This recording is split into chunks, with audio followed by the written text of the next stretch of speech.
Hi and welcome to the channel. Well, today I will be showing you how to set up Xen Orchestra from source. Now the recommended operating systems for this are generally Debian or its variants, but this will work also on Red Hat based, as I myself generally tend to deploy it on Alma Linux or Debian 12.8 in this case, which seems to be the current one. Or any variants of those. Now, I have not tried it on other operating systems or distributions, but I'm sure it will work just fine. Now, let us begin. Now, as this is being run on XCP-NG 8.3, for more info refer to my previous video. The built-in interface, which is a nice thing to have these days, is very limited. And the VM sections are kind of useless. Now you can deploy the open source, the normal free version of XOE up here, right click, and well, I already have it deployed in this case. You could just deploy it there, and it will ask you for all the details, usernames, etc. It will deploy it, but that version is very limited. Backups are pretty useless. A lot of other functions that you'd expect to work are locked behind the paywall. So the free version that comes with it is not really suitable. Now we are going to be deploying the from source one, which has basically all the versions of the paid versions. Backups are fully unlocked. 95% of the functions are fully unlocked and usable. You just deploy it, you use it, and you can very easily update it by just running the original install script you used to deploy this. You will just SSH in, run it again. I think you press number 2 during install, and it will just update it. It takes about 10 minutes. So the from source is very easy to deploy and fairly easy to update. So let's get started. Now, as this interface is fairly useless, I'm going to be relying on XCP-NG Center to get things started. Now, this is basically XCP-NG Center that was originally brought over from Citrix Xen from memory. This one has been completely redone and is 8.3 compatible. So if you are rocking this older one, it will not work. It needs to be the one that has next in the name. So that's what we'll be using. Now, during the first setup here, as you see, I have allocated it 2 cores and 2 gigs of RAM. That's probably fine. Just during the initial setup, I'm going to give it 4 cores and let's say 6 gigs of RAM. This is purely because it will be compiling this from source. What that means is it will grab all the data from GitHub and various other places. Then it will literally on the machine compile it. Now that can take anywhere from 5 minutes to an hour plus, depending on the machine it's running on. So for this initial setup, I will give it more. But once it's done, you can very easily tune this down to 1 core and 1 gig of RAM if you wanted to. 2 gigs of RAM would be a welcome if you got a lot going on, but 1 core and 1 gig of RAM will do just fine. So for now, I'm just going to tell it 4 cores. This is a small Lenovo Tiny 8th gen. Only has 6 cores, so I will tell this VM it's 1 socket and 4 cores. Storage, I'm just gonna say 35 gigs. 35 gigs. Now you can call it whatever you want, give it as much room as you want. It's realistically not going to use a lot, so it does not need a crazy amount of room. For the rest, I'm just gonna go next, next, next, not really making any choices. Okay, now I'm not gonna go through the whole setting up Debian part. I will just skip through that. I'll probably let it record, but I won't show you the whole thing. Now here I will just skip through the quick install. So I will probably be silent and I'll just fast forward this after it's done. But it's basically, we're just going to deploy the operating system normal. Minimal install, SSH enabled. And then we will just do update the system and reboot it before we get started. So that's what's happening now. So stick around.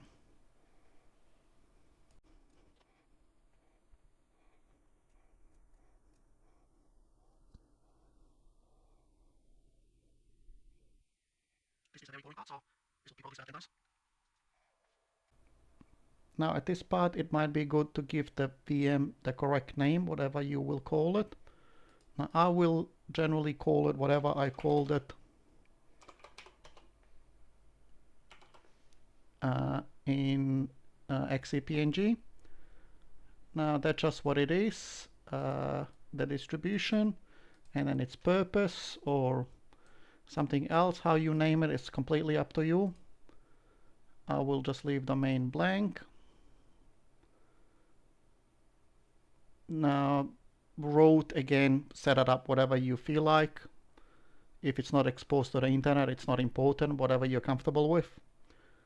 So I'll just resume setting this up.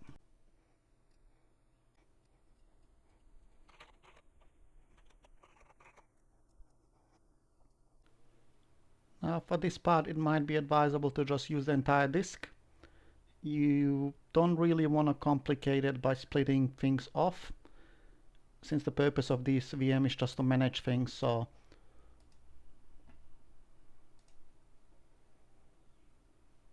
all in one partition.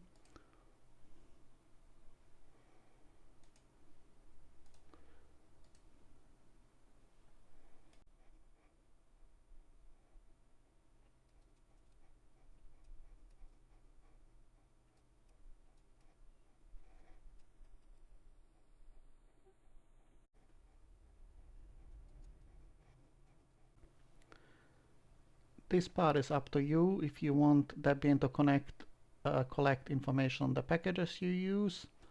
I don't mind. I think it's a good thing, but that's a personal choice. So now here I will untick everything because we do not want a GUI. Again, I personally don't see a reason for it because all that will do is slow down. SSH should be enabled. Now I by default select standard system apps because this will pre-install some of the networking things. You do not want a web server, again, GUI if you want it, that's up to you.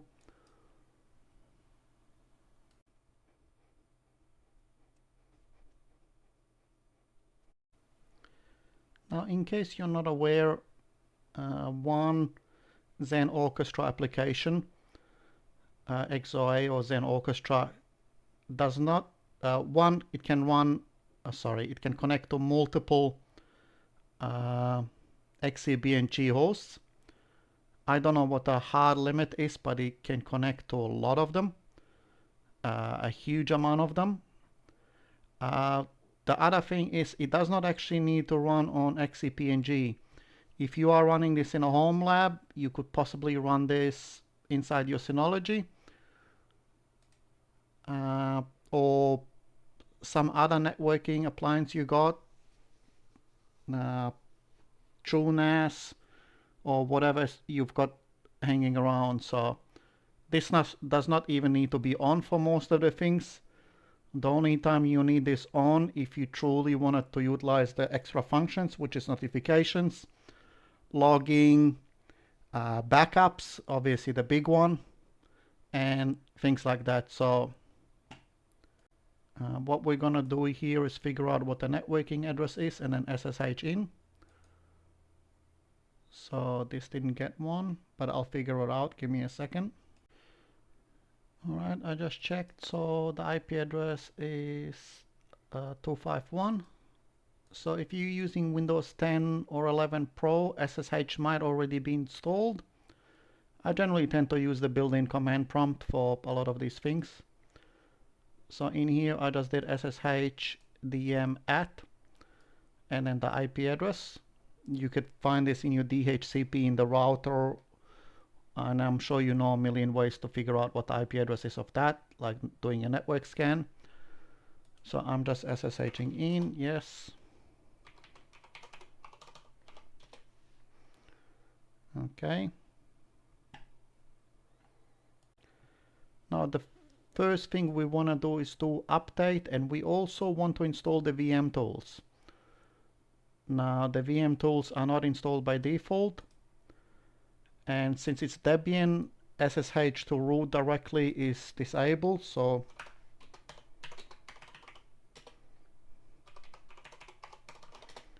I'll just switch myself to root.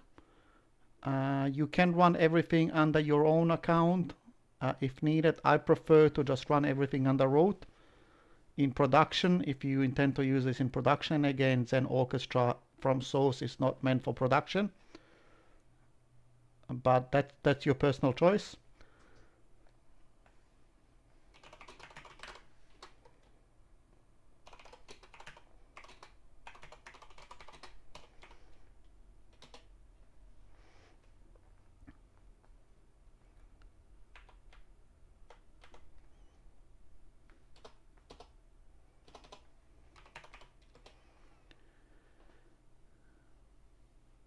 All right, it seems to be fairly up to date.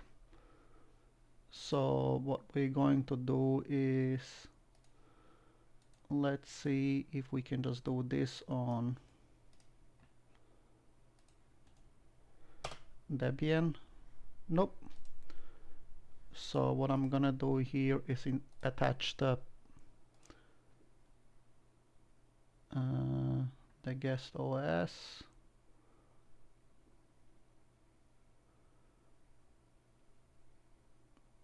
I'm probably blind.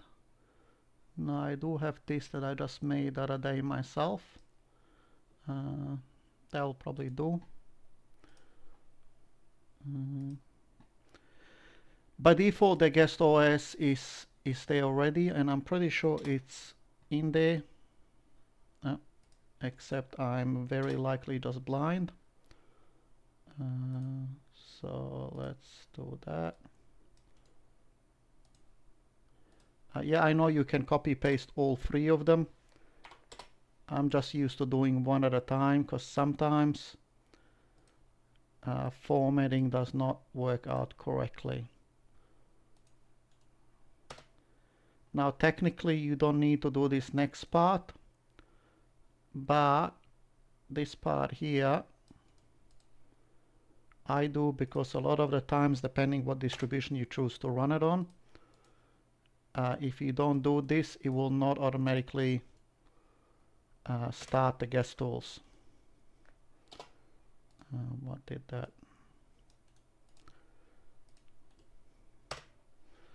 I love my copy paste, so all right, we're just gonna give it a reboot, and then in a minute we'll start the actual install. Now, in case somebody is not familiar, one of the big reasons I started using Xen for myself is Tom from Lawrence Systems.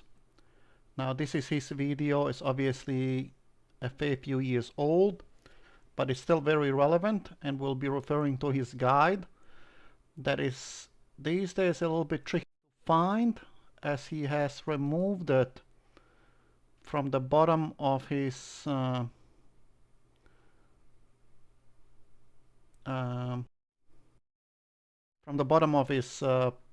YouTube video. So we'll basically be running through this here. It has now this still pulls from the original repo, so the script just does everything that the original documentation does from Waits, except it does this all in one go, where the original documentation runs it up into a million subsections and requirements. So the script is very good. It basically executes everything. It pulls from the original repo, and then you just go next, next, next. So let us just get started.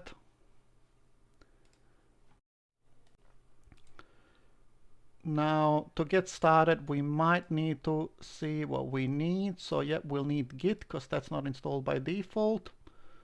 Actually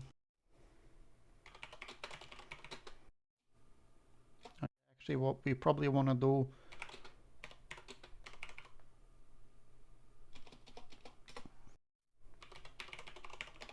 switch to root.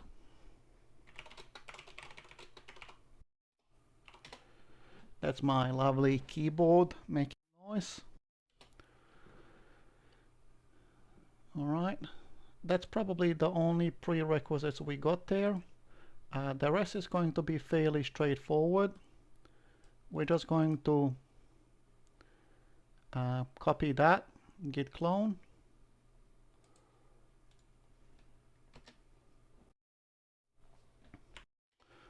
Make sure it's there.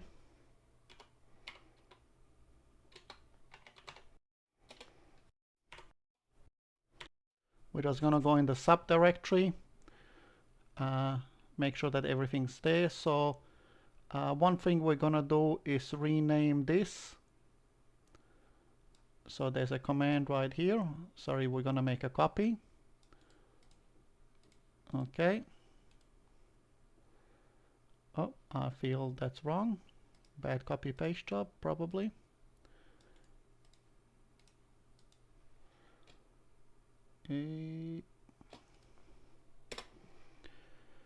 Okay.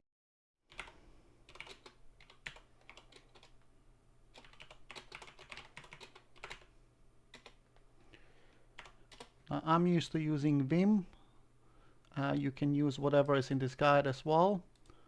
But in summary, we're going to edit this and then we're going to modify a few aspects of it. Not but that's what we're gonna do now.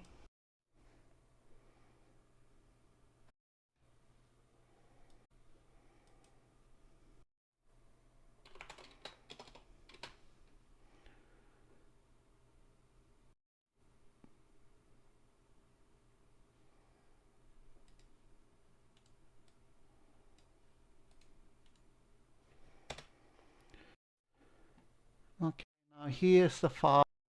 Now most of these things you can leave on default. Now I found that there is issues if I leave this on 80.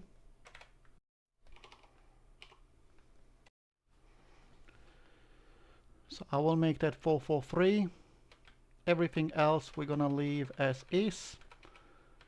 This is the repo it will pull from, so wait.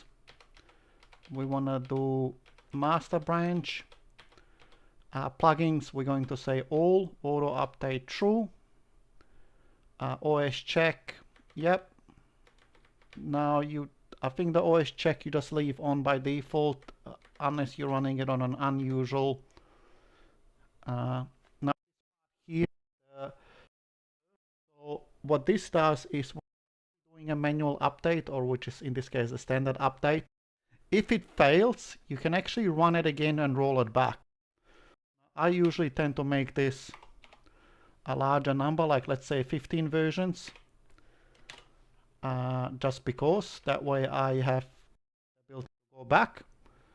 Now if you do use certificates, now back here, as you see, he actually runs through this part, which you can do.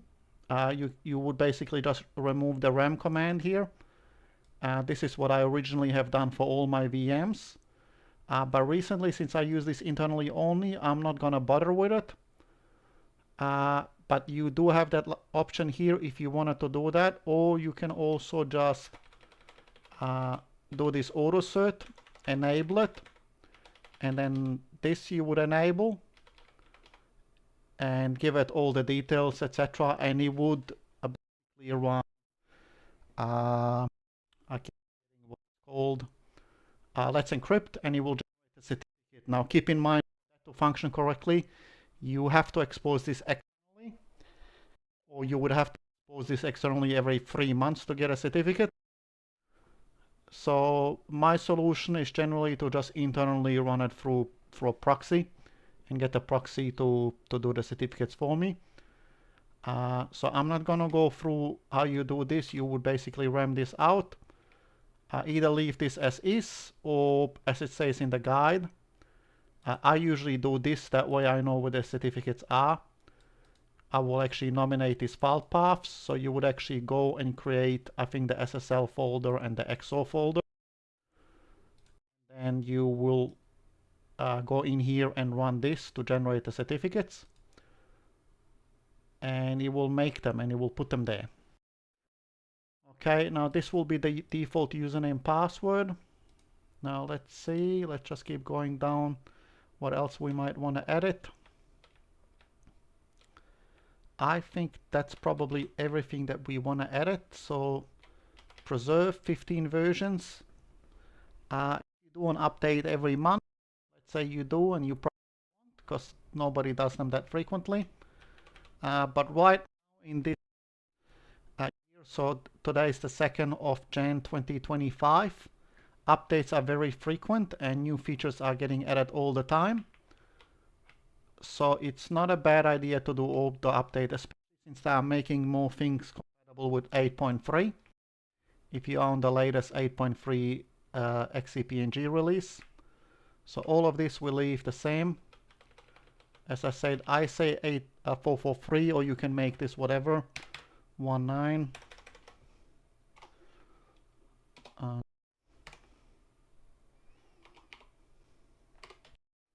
Do this. That's the port, so it's not conflicting with anything. You can do whatever you want as long as it's. Keep in mind this needs to be 443 if you go SSL down there with a 3 SSL certificates.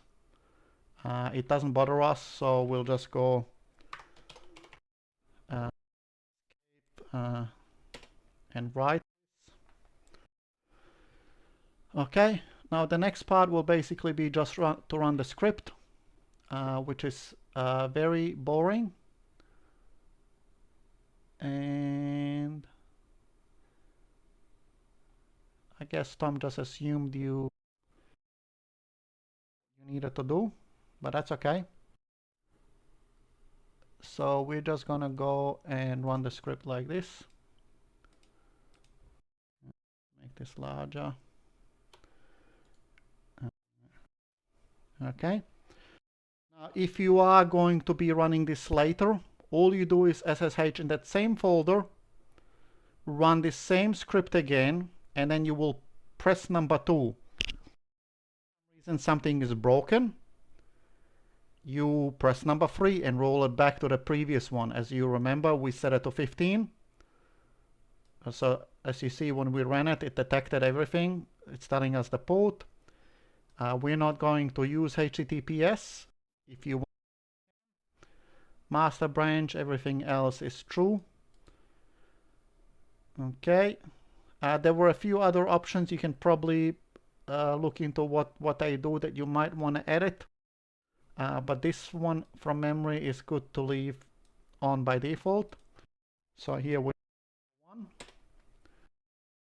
And this is the very time consuming.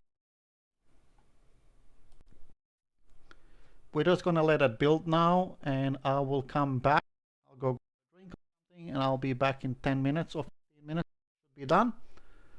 So we will leave it running. Now, the default username and password are this. So that should be fairly straightforward. So let's just watch it.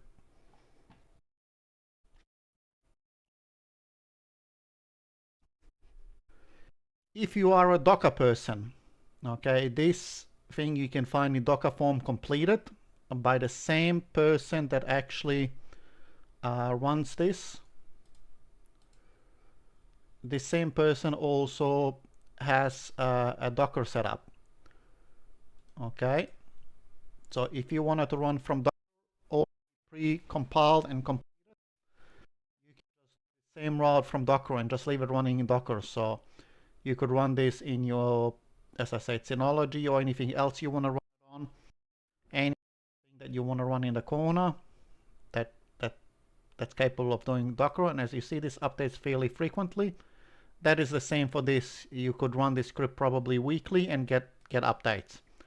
But that's too much for me. If you are using Unraid, Unraid has this also. If you go to the section and just deploy it, and you will have this done in about 2-3 minutes, and you'll be up and running. So you could run this in Unraid or anything else inside Docker. So keep that in mind.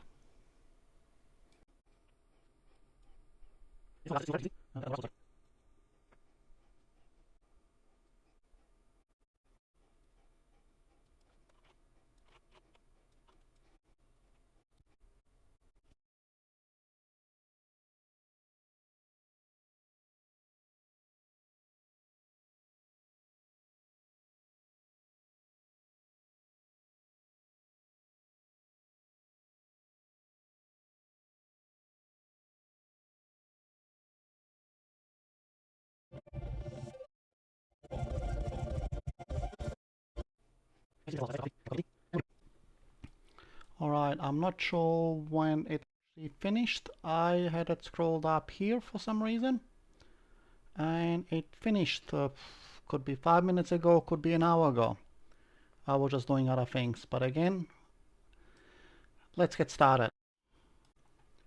So we obviously, during the initial setup, we nominated port 19443. 19443. That's when we edited the config for deployment, somewhere up here.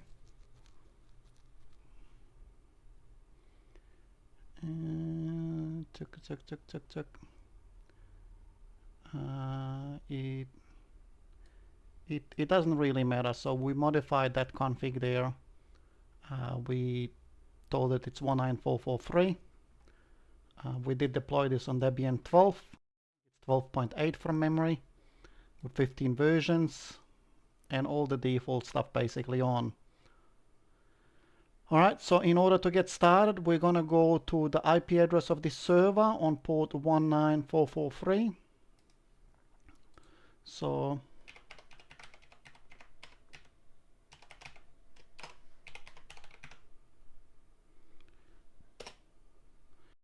okay, now the default password with this is going to be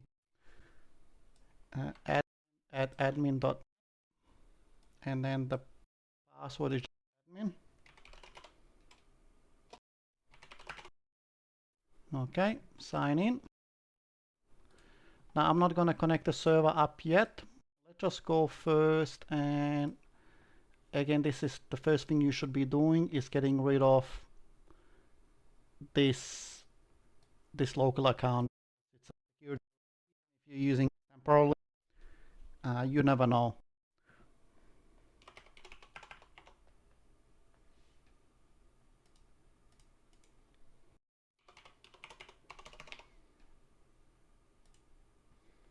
Alright, now we have a new admin. So what we're gonna do is sign out.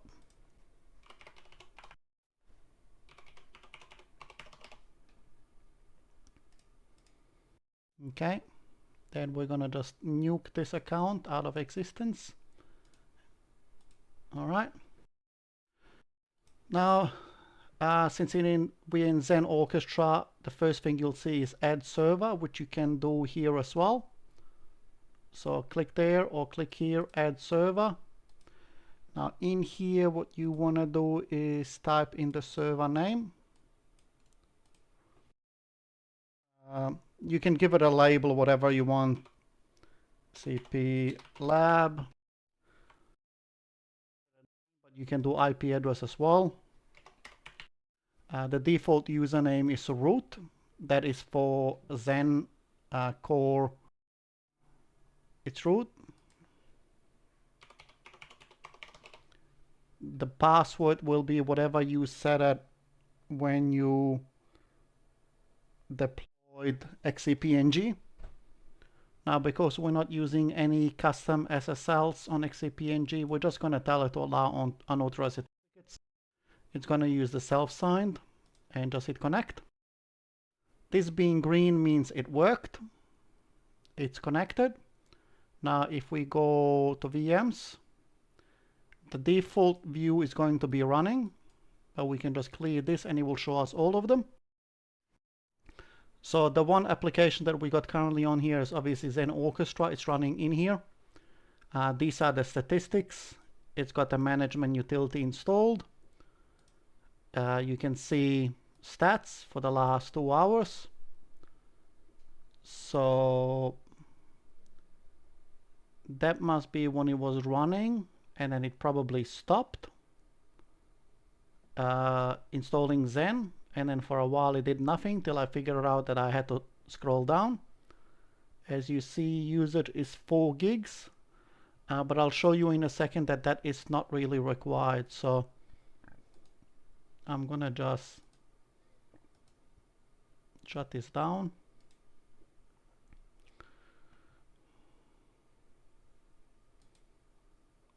Okay, we're gonna give it 1 core, and we're gonna give it 1 gig of RAM.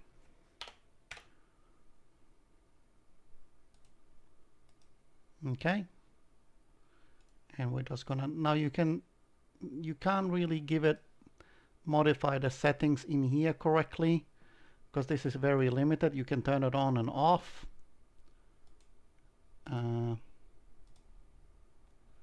the VMs, you can do basic stuff here. Literally just turn it on, off, export, snapshot.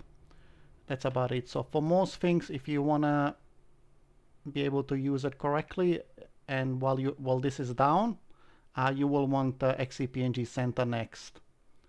So here I'm just going to turn that on. We could have turned it on from here as well, as you see.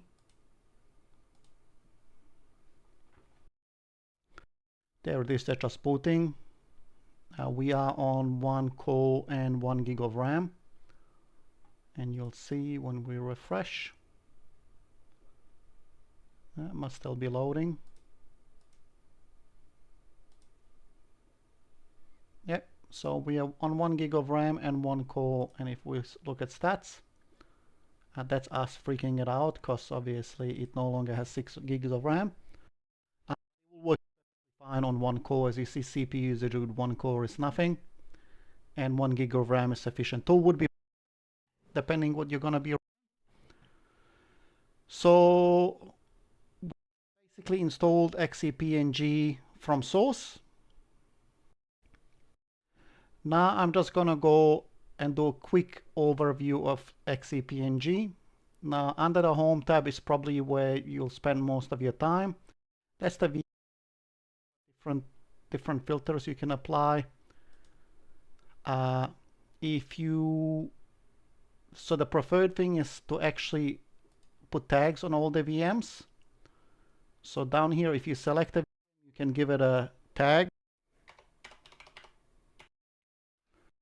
Now these tags, you can actually do a number of things. One for backup rules, that it will VMs that have a particular tag. You can also, so in this case, I'm just going to put essential in here. It means it's required. If backups, it will be part of the backups. You've got here VM notes. Obviously, if you change something, like in this case, I could say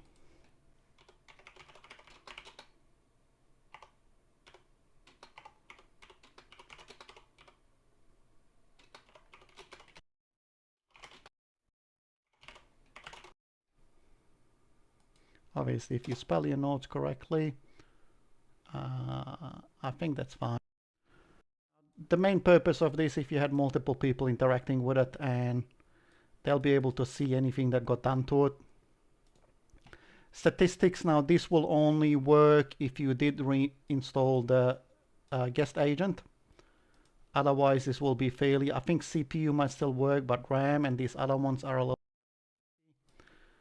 Console, yeah, I can say allow. If this was a Windows machine, you can actually just click RDP and it will do it in here, and there's the Control Alt Delete. Okay. The ISOs you want to attach to it. As you see, there is the normal ISO that's part of XCP-NG, which for some reason I didn't see because I'm probably blind during my setup. But that's fine. So I used one that I made myself, which is that, and just has a few other things added to make my Windows deployments more easy. But there is the guest tools. If you did need to install it after the fact, after this is done, you could just select it and then go in there and run the commands required to install the guest tool. Networking, this is just the default thing that will be allocated. As you set up this VM, we only gave it one interface, so there's not really much that it needs to do. So this is just the default. You could rate limit it. I never actually tested if the rate limiting works. For certain VMs, if you were running pfSense, for example, in here, this TX checksum, you probably want to have this off, as it seems to cause problems. I don't know if it still does, but I've got our documentation to turn this off if you're deploying pfSense or any firewall application that needs to intercept or inspect or process traffic. So you might want to have this off. The VM does need to get restarted after you do this. Again, in our case, we don't really care. This is the disk. Now, because this is Linux, if I was to resize this, I would have to actually go SSH in and expand it. On Windows, it would be the same thing. You would use the Windows Disk Manager and expand it. That's just on local storage, because that's all we got. Snapshots, if I wanted to, you can make a snapshot. Click, it should only take a few seconds. The rollback to that snapshot, the snapshot that you manually make is permanent. It will never go away until you delete it. So keep that in mind. You do not want your ballooning. You've left 15 manual snapshots, so delete these when you're done with them. You can do snapshots with memory. They usually work, but 99.9% of the time that's not required, depending what you're running. The normal snapshots are perfectly fine. We have not really made any backups. That's why this is empty. You can't generate them from here. Logs will just tell you what has happened to the VM last time it got turned on, turned off. So this is kind of when we started to make it. Advanced is boot order, disk. You can say auto power on probably for this. Most of these, some of these are new. Block migration I'm not familiar with. If this was a Windows VM, you will want to run this. Tell Windows Update to grab the drivers for Citrix Xen, and it will just show up through normal Windows updates. Enabled is good, but installing those drivers inside Windows, if you prefer to do the manual, don't Windows take care of that. Because I've had the networking drivers, maybe one VMs as an example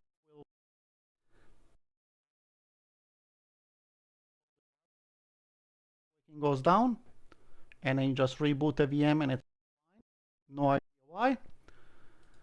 If we did have a GPU in here, we could pass it through. I don't have anything in here because this is just a tiny computer. If you needed to give it more RAM, video RAM, etc., secure boot, TPM. Now, in order to use VTPM, you do have to have secure boot enabled. And from memory, the VTM is only available in XCP-NG 8.3. I don't recall what this is. You can probably just Google it. All right, this is the basic information for a VM. So labeling, basic stats, console, disk, networking. If you did need to define networking, I'll show you in a second. You generally want to do those on the host level, but in here you can just make another interface if you wanted to. If you needed to VLAN, you would actually do it. You'll actually set them up at the host level. Let me refresh my memory.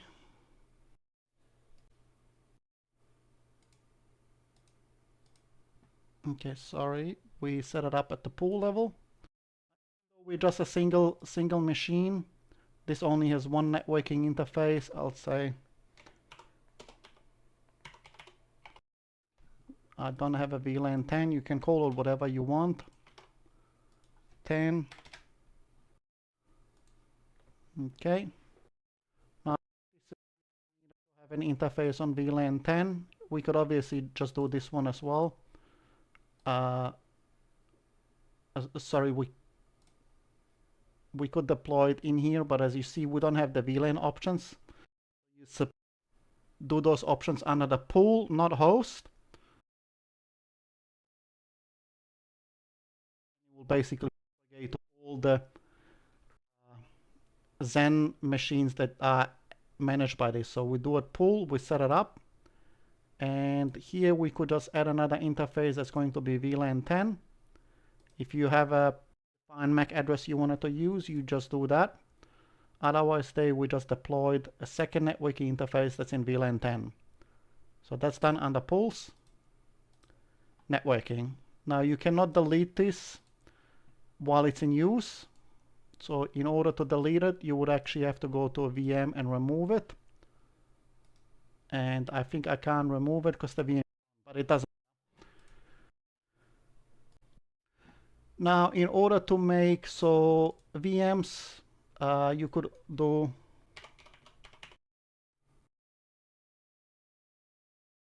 a tag to look for VMs. Pools, you can narrow down here. Backups, tags, VMs based on hosts. If you needed to add more hosts, the way you do it, you just go here, add the second host, XCP Lab 2, 3, 4, 16, 100. I don't know what the hard limit is. And they will all become part of the pool. One thing to keep in mind in XCP dealing with pools, if you have latest gen server and then in the same 15 years,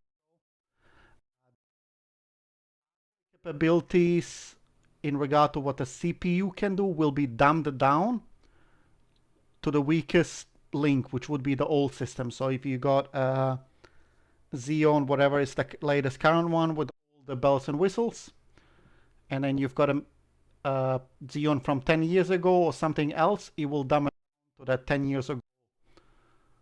So you're going to lose some functionality.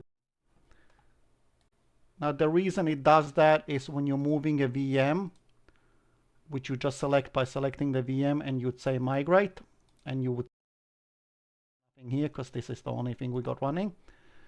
You can move it seamlessly without any downtime. It might drop 3 packets on a switchover, but that's about it. So that is one of the annoying things. Part of the pool, it will dumb it down. Now the way you make templates, you would basically make a VM, let's say a Debian 12. I call it Debian 12 template as example. You would just go in here and you would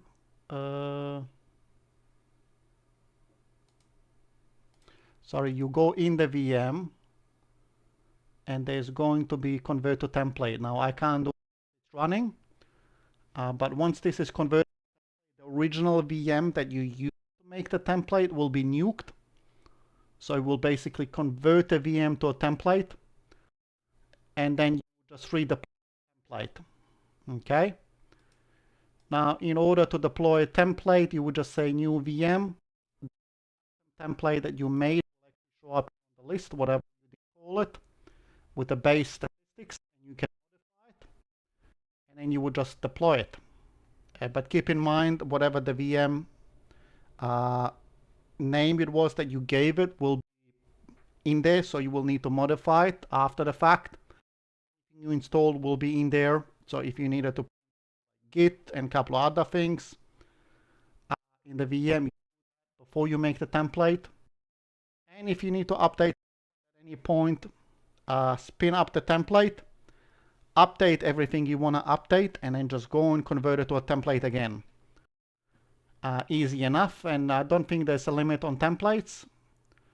Template location can be on the local, or it can be on, let's say, a Synology or any other networking device you have. I don't know if you can use external USB, and if you can, I wouldn't recommend it. Anything that can accidentally be disconnected, or a single hard drive, obviously has the potential to die. Now these are all the templates that come with it. They will automatically, every time you update XCP-NG and XOA, these lists get tweaked. New things show up, like Alma 9 has only been around for, I don't know what it is. Feels like yesterday, but you know, it's probably been 1 or 2 years now. Debian 12 is on here. Windows 11. Keep in mind, again, if you are deploying Windows 11, it needs to be secure boot and VTPM must be enabled, otherwise that will not work. Storage. You probably need to refer back to my XCP-NG video, but this is what I've got. I've just got ISO, which is on a Synology. Local storage. If you needed to make new storage, you can just say here new storage. Link to which VM, host. Give NAS.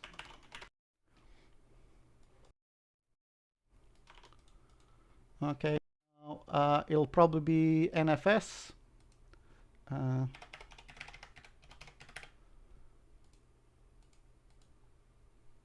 Okay. Now I'll just map it here to PM. Actually, I don't know if this has been approved. Yeah, it has. Cool. So that's how you generate storage. I think that was originally, that share was meant for Proxmox.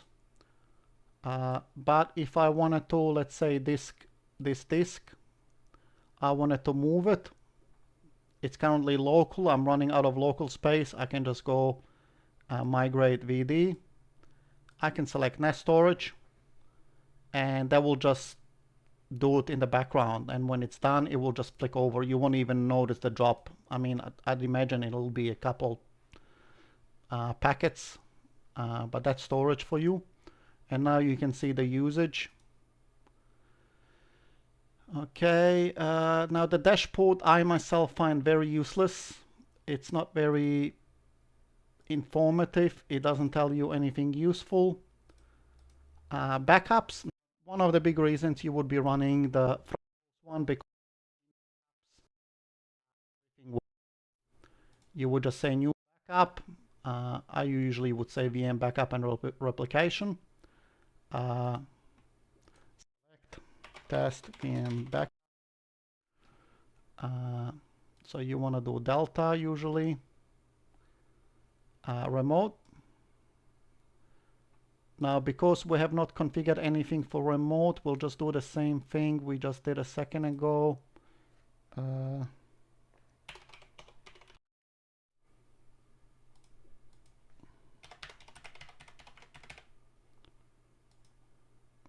Okay. Now, because this, I think, doesn't show it automatically, I think it might be like this.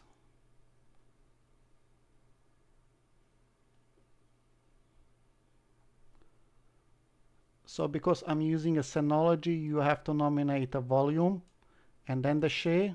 And as we can see, 60 megs read and 1 gig write. It automatically will perform. You can get to remote mounting here by just going settings, remotes, and just add as many as you want. Now, there is a difference because remote to backup things to a secondary location. Now in this case they're both PM share purpose. If multiple locations, like let's say I had one NAS and storage pool on this device or something else. You can actually nominate two different or many different locations at the same time. So in this case, we're just going to do delta. Now we can do, if we say smart, it will back up everything by default that's running. If it's not running, it will not be backed up.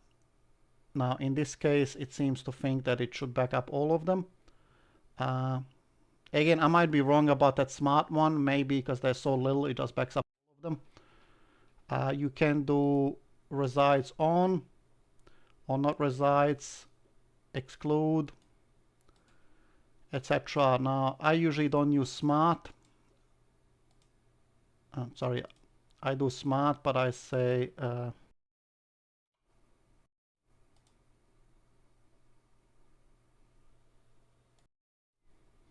okay, because it's selected all statuses, back up all of them. You can do just running.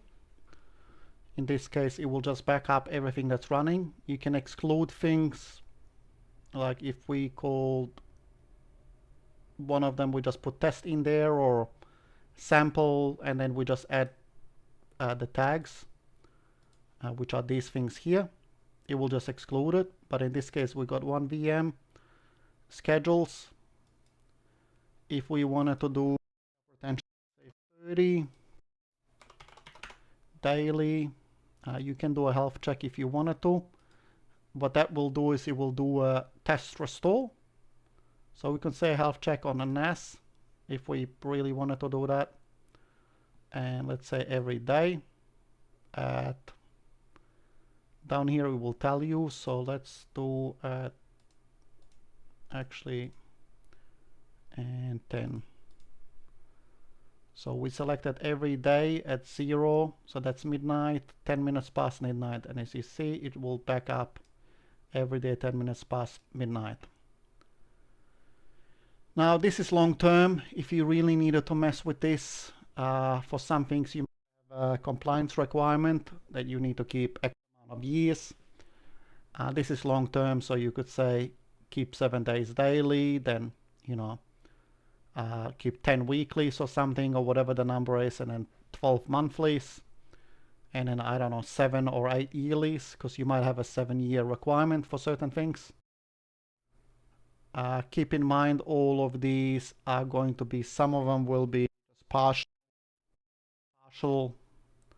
backup, some of them might be full, so they could consume a lot of data. Actually, I see the time zone here is wrong. Yeah, let's make sure the time zone is correct, because I don't know where that was. So this is the backup daily. Some things you can mix and match. You can see delta backup and rolling snapshot. Delta backup will just do incremental backup every single day with a version history of 30. And the rolling snapshot, every time it does a backup at 10 minutes past midnight, it will actually take a snapshot. Do rolling snapshot and delta. Keep in mind, snapshot will be the full size of the VM. So if that VM consumes 100 gigs, that will be 100 gigs. Okay, so I'm just going to run this quickly. So this is currently running. You don't really get proper stats on where it's at. You can see some things here under task. Because that VM is very small, it should not take that long to back up. This little computer only has a 1 gig interface. The NAS is 10 gigs, and most other things in the house are 10 gigs. So this is at 1 gig, backing up that machine, which is 35 gigs. Can I actually see the proper usage? So if I go to storage, local, hit rescan all disks, give me a breakdown of where the data is going. As you see, that's my other ODM, so it's only using 7.5 gigs. This is not too bad, it's just short of 7 gigs. So there is that initial thing, it's done it. And what it's, I think, currently doing, because we told it to do a test, it might be deploying it to test it. But that's how you do the backups. These other options I don't really use myself. As you see, you could have sequences and other things programmed. All of these are behind the paywall through the normal version. One thing I do regularly do is, because we change policies all the time, health. For the backups, it will tell you if you left accidentally some VM backup images there that are not at checked backup rules. You end up with those if you change these policies here, and somehow you'll be able to tell under health if there's backups or VMs that are not attached to anything. They would still be consuming room. Okay, that would be backup, restore. Now the restore process is fairly simple. To restore, you just go backup, restore, select the VM you want to restore, where you want to restore it to, if you wanted to start it again, if you wanted to generate a new MAC address. This is basically like a clone of the VM. If you needed to, like, let's say, spin one up to test a procedure, like an upgrade process, you could generate one with a new MAC address, because they will get a new automatically. Depending how you're utilizing this, obviously, if you are using host names, the second VM will also have the same host name as the first VM. So that might cause problems internally if you're relying on that. Basically just restore there. Pick, if we had multiple images, you could pick what you want to restore. Okay, very simple. File restore. We only have one. Now if we go back to the VM, because we ran the backup, rolling snapshot. Now every time it does a backup, it will do a snapshot. Then it will do a backup to the NAS or wherever you pointed it to. And then the next day, this backup will get deleted and it will make another snapshot literally seconds before the full backup. So that way, if you get up and running in the morning, or you wake up and you find something is broken, you can just hop on here and just roll back, revert the snapshot. So if you needed to export this snapshot, obviously delete it, you can do that. If you needed to create a VM out of that snapshot, you have a million options. Now again, most of these are behind the paywall. Now this update part we are using from source is not available to you. I will actually run you just quickly at the end how to update. The second, you probably just need to go through everything and review it yourself. One big part that you're probably interested in is the plugins. A lot of these are disabled. Backup reports, you would configure this and tell it to send you email notifications. Now from memory, I think you need it, in order for this to work, you need to enable the transport one. Can't enable it because I didn't configure it. But you would configure your SMTP server in here. Keep it April of 2020. You do have to have DMARC for your SMTP in people's junk mail. If you're probably using your yourself, you could probably get away with it because it's not leaving that server. But this is, you'd need to configure this, enable it for any external email notifications. Okay, now that will also be for here if you got performance alerts configured. And if a VM is suddenly 90% used, you can configure it to you can configure it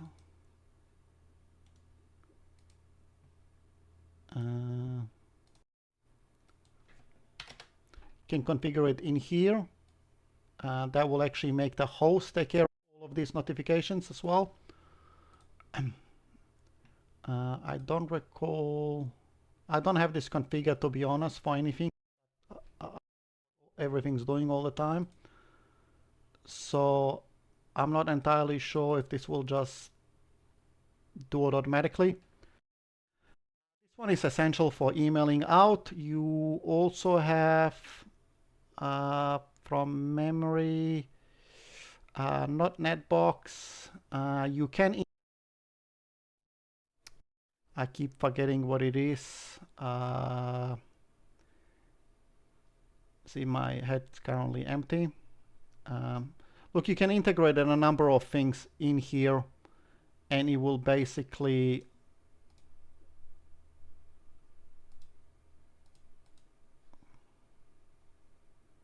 and there's the certificates.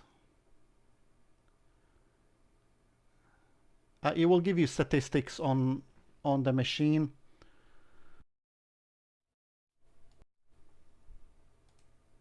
Now back on backup, so updates will go through. Plugins is the I've not really used it, but you could have init scripts and other things in here that you can use to automate creation of things. I've never used them. I like the traditional way.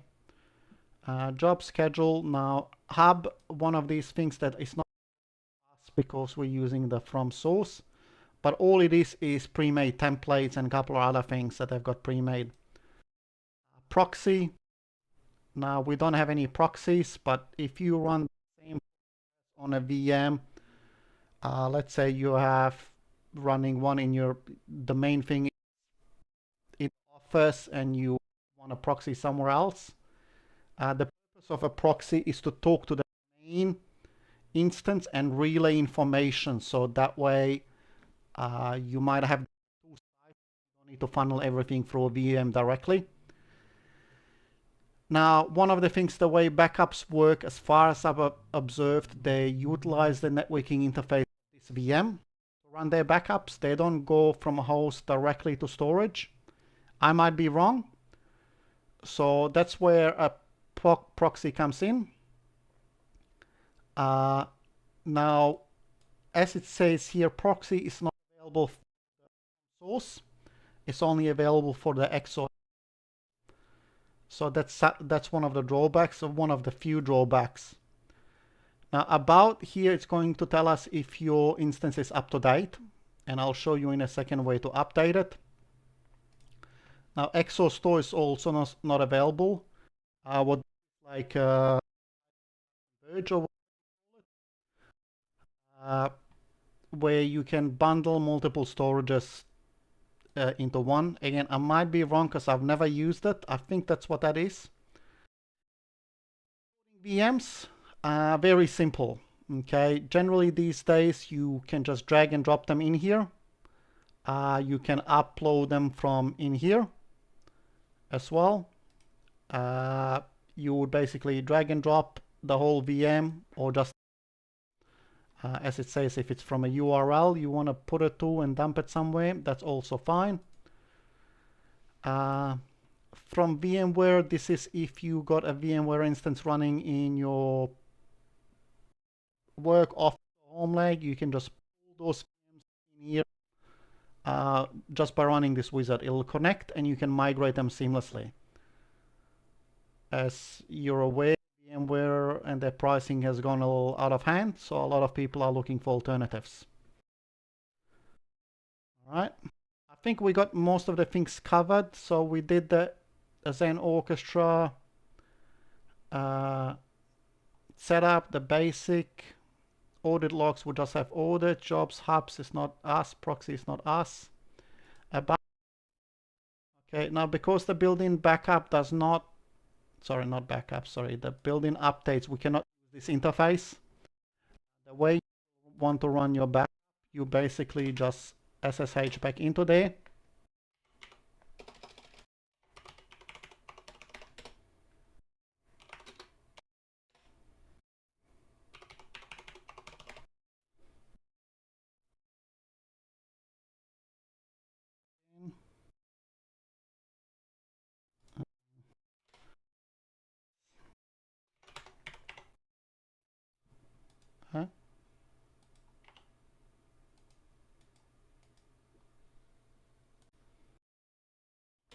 I'm just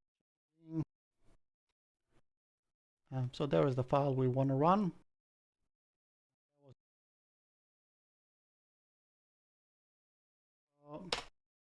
This is the update process. Okay, because I have less than 3 gigs of RAM. I'll say yes, but I'm not going to run it. You can get away with 2 gigs of RAM. As it's for the original deployment, it might need 3 gigs of RAM. So this is the update. Literally just SSH in, and you just and you hit enter. In my case, it's obviously going to freak out, and because tell me that there is no updates available. Now I don't know if you truly want to automate this, but you can. Now, as I said, this install proxy and update proxy, but it does not work for the from source. When I tried it last, but this is a couple of years ago. And if you break it, if you do this update miserably, you just rerun this again and you go rollback, and it's gonna which one do you want to roll back, and you select option 3 or whatever it is. Pick the version that you want to roll back to the last attempt, or you know, it'll be fine. And you just go down, it will pull it down. Now the original deployment may have taken 15 to 30 minutes. Again, I unfortunately was scrolled up and I wasn't watching it the whole time. This update usually takes about 5 to 10 minutes because it will just grab the difference, compile them, and then you prefer to restart the VM and you'll be up and running. All right, so in this case, I'm just exit. So what we got here is we deployed Xen Orchestra from source. I gave you a little breakdown on how things work. That warning messages just says we're not entitled to their support. And every time you log on the interface, you'll have a banner at the top that says, "Hi, you're running from source." Not a big deal. So again, no support. If you have any other questions, leave them in the. If I have said something that's incorrect in here, it's very unscripted, so I may have said something that's incorrect, but I don't think I have. Either way, let me know and I'll try to make a correction or just do better next time. I use Xen Orchestra, well, not daily, but every couple of days. I'll be using it in my personal projects. I like it more than I do have an ESXi instance running at home just for testing at the moment. But personally, I think Xen is the way to go, at least for me. I know it's a little bit ridiculous that you have to run a VM that runs the console, but I'm hopeful that XO Lite will actually at some point become useful, unlike what it is now, which is useless. Besides restarting things and just looking at this pre-graph, which is not very useful. Okay, but